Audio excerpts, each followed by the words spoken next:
I'm not reviewing the Porsche Taycan, I'm on my second long trip in the Peugeot E Partner. It's funny chasing classic cars or motorbikes in an electric vehicle because you can actually hear their pure engine sounds.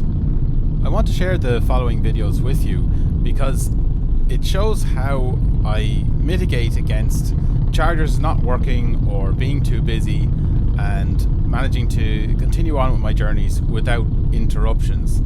Basically following the principle that when using fast chargers, between 20 and 80% of the battery, the speed doesn't really change that much, so you might as well charge early or when you find available chargers rather than waiting till you're at the latter end of your charge. I made it onto Miles Gap this time. I'm on another journey to the Clare Hillclimb this time. It's 300 kilometers from home. I'm heading to Ballyvaughan. On my previous and first long journey in the Peugeot E Partner, I got held up in a cycle race and then probably took a too cautious approach to the next leg of my journey and ended up losing about an hour. This time the journey is going an awful lot better than the last time. I'm on the road now just over an hour and a half. I've done 83 kilometers and it only appeared to use about 30% of the battery, and I won't need to stay here at the charger here in Killarney very long, and I'll be back on the road again. I'd like to show you how I work out my trips. So today I'm going to Ballyvaughan, so I use the Google Maps on my phone directions. So that's the total journey from here. It's 186 kilometers. So I can see the route there up Newcastle West, Limerick, Shannon, Ennis.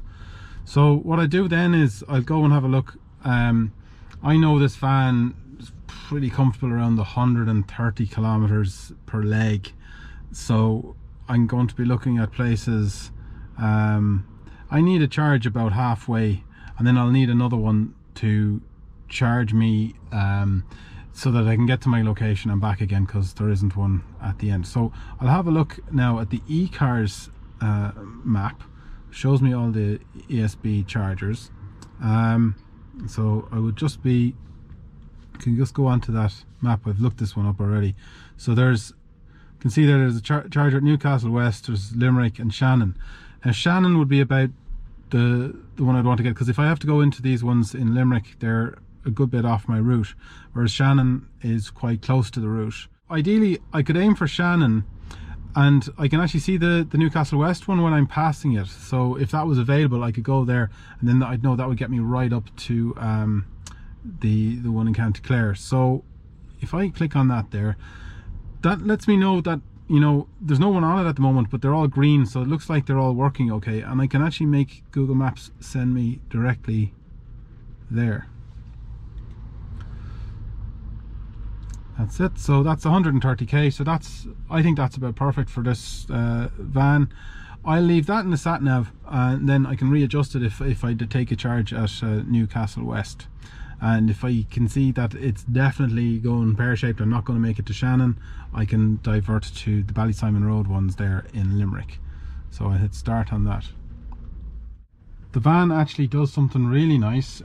If I turn it on there, I'm connected there on CarPlay, and what I just worked out on the map comes up automatically over here on the screen. So that gives me a nice interface to look at. I'm nearly finished my charge here, so I will be powering off again to disconnect, and then I'll be on my way. I'm actually back underway in just barely over 15 minutes.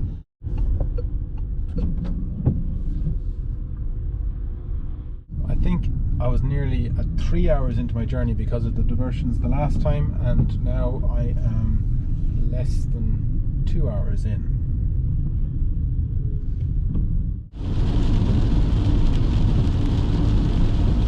I'm driving a little bit more like in the Leaf. I'm not doing the 100k I'm allowed to. It's 2 lanes here, I'm not going to hold anybody up. So I have it at 80k for the hill, because that's one way of eating up a load of range, is powering up the hills. So I'm looking forward to the regenerative freewheel down the other side. I got about 5k back on the regen there, so I have a margin of about 65 kilometers, and I have to make a decision after Newcastle West whether I get that charge or not. If I get the Newcastle West charge, then I'll be able to push on nicely up to Shannon. If not, I will have to pace myself.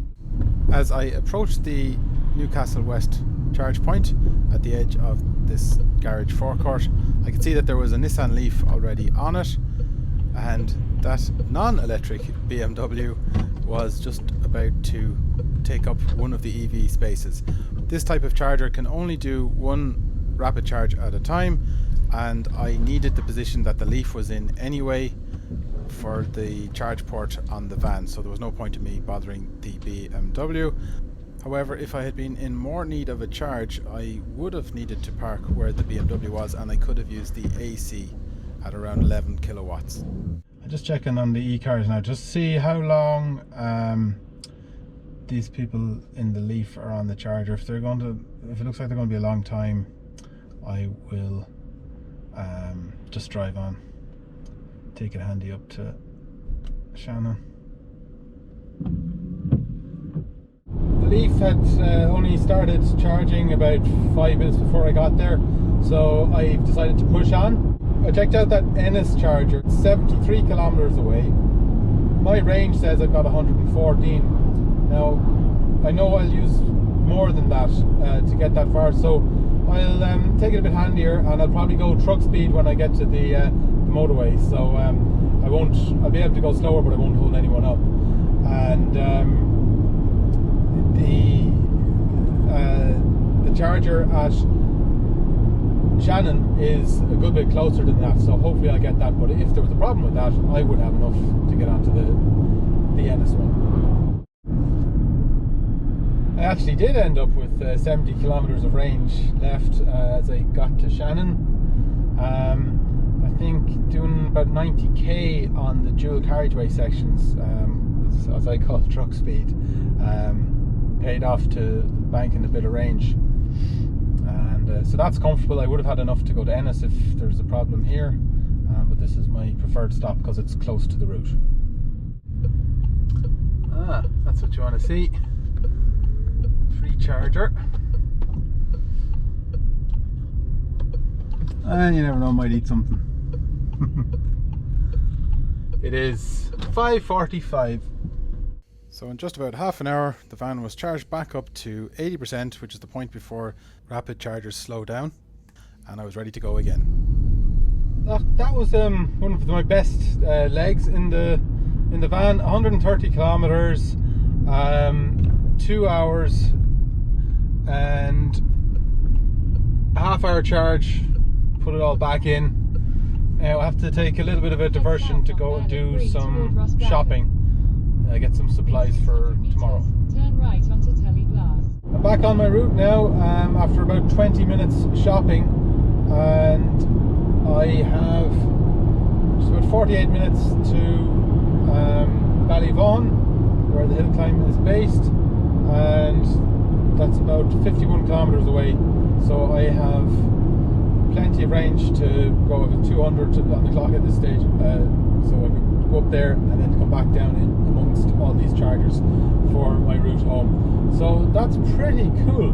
Just 2 charges it took to get up to Ballyvaughan. I could have arrived in Ballyvaughan by 7:30, but I took a diversion to visit somewhere important near Clare, which I visit every year before the start of the season. The 300 km trip would have taken me 5.5 hours, which is just an hour and 15 minutes longer than the Google estimate without charging. I spent just under 50 minutes charging on this trip, and then there was the 20 minutes for shopping. So I didn't lose that much by throttling back because I didn't get that charge in Newcastle West. And in fact, I wonder if that charge would have been a false economy, because I would spend the time charging but being able to drive quicker later. And in fact, on my return journey, I drove to the speed limits all the way home. Got that charge at Newcastle West, where I saw an Ampera, the plug-in hybrid I'd love to have seen Opel bring to Ireland, but I actually spent an hour and 15 minutes on 3 charges, and it took me 20 minutes longer to do the journey. So driving faster and charging longer is a bit of a false economy in both time and money. I suppose if there were more high power chargers and you could charge faster, you would actually save the time, but it would cost you.